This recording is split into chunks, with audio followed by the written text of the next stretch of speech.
ça va être utiliser le click and collect. Alors c'est vrai que c'est un terme qui est un peu galvaudé, mais qu'on utilise aussi à la Ludo, le principe de ce que fait que la BFM, à savoir le principe de récupérer des jeux, de les ramener, et voilà, de faire du mouvement et créer de l'activité autour de cette ludothèque qui en a bien besoin, parce qu'effectivement ça va faire au mois de février 1 an que la ludothèque, la Cité des Jeux, non pas existe, puisque ça fait 22 ans que la Cité des Jeux existe, mais en tout cas dans ces nouveaux locaux.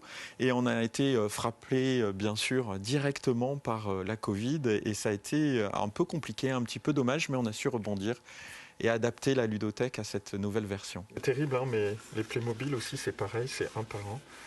Et c'est des petites pièces, mais effectivement, on est tenu de faire ça. Et on s'est aperçu, alors là, c'est le bon exemple, c'est que l'alcool que l'on utilisait, malheureusement, met le côté opaque, c'est-à-dire abîme les jeux, et c'est horrible. Et la première fois, alors on ne voyait pas au départ, et c'est quand ça sèche, ça devient tout c'est horrible. Ça nous a abîmé énormément de jeux. C'est terrible. Et il a fallu très rapidement que l'on désinfecte toutes les pièces et tous les jeux. Et oui, la boîte de Playmobil, tous les petits bonhommes, les petits ustensiles doivent être désinfectés, ce qui demande un long et fastidieux travail que l'on doit faire automatiquement, toute bonne ludothèque en tout cas, si on veut respecter ce protocole-là qui est essentiel. Et effectivement, au niveau de l'accueil et le jeu sur place, on a fait une réouverture cet été et il a fallu malheureusement au mois de novembre qu'on referme les portes de la ludothèque et on espère très rapidement ouvrir pour le tout début de cette année 2021. Alors ici, on est dans un espace un peu particulier, c'est la quarantaine.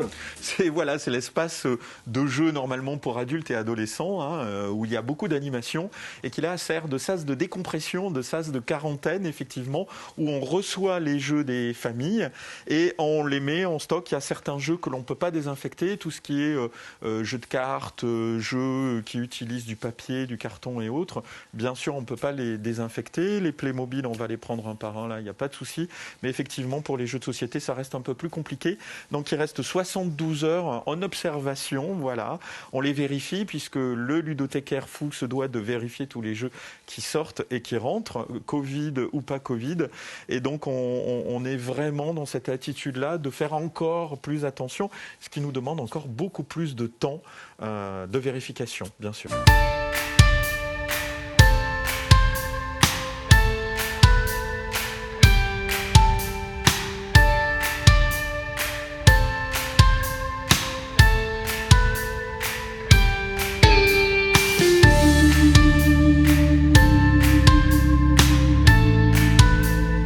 Puisqu'on peut profiter du prêt de jeu donc pendant cette période-là de fête et si on a besoin, même si le Père Noël passe et va apporter logiquement des jeux, on a besoin pour jouer en famille ou entre adultes effectivement de matériel ludique et donc à la ludothèque on peut trouver ça donc sous forme d'adhésion, sous forme de prêt de jeu et de présence des conseils des ludothécaires qui sont essentiels dans toute bonne ludothèque. Alors pour mémoire ici on a les jeux qui font l'actualité mais on a aussi des jeux plus anciens qui permettent aux grands de faire un revival de leur enfance. Effectivement, un centre de ressources de jeux.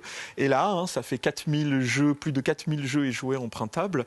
Donc effectivement, ça fait une belle hotte du Père Noël pendant cette période-là, mais sur toute l'année. Et oui, c'est Noël toute l'année à la ludothèque.